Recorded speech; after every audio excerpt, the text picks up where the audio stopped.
வழிவழி சொத்துக்கு உன் மூதாதையர் குறித்து வைத்த எல்லையை நீ மாற்றி அமைக்காதே. பாருங்க, வழிவழி சொத்தா கடவுள் நமக்கு கொடுத்திருக்கிறாரு. அதற்கப்புறம் திருத்துதர்கள், அதற்கப்புறம் திரு அவை தந்தையர்கள், அதற்கப்புறம் திருத்தந்தை, அதற்கப்புறம் ஆயர்கள், குருக்கள், இப்படி ஒரு கட்டமைப்பு வருகிறது.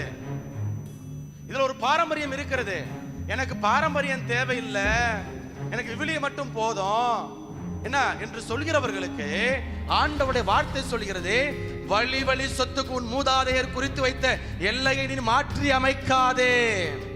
எனக்கு ஒரு 50 பேர் இருக்கிறாங்க, எனக்கு ஒரு 100 பேர் இருக்கிறாங்க, நான் ஒரு சபை ஆரம்பிச்சிடுறேன். அதல்ல, கடவுள் அதை விரும்பல. ஒரே திருச்சபை விரும்புகிறார். பிணக்குகள் வரும், கருத்து வேறுபாடுகள் வரும், உட்கார்ந்து பேசுவோம். அப்ப உட்கார்ந்து பேச தயாரா இல்லை அப்படின்னா அப்ப நமக்குள்ளாய் சுய நாட்டங்கள் இருக்கிறது. கடவுள் விரும்பினது அந்த பழைய வாயில் அடித்தளம்.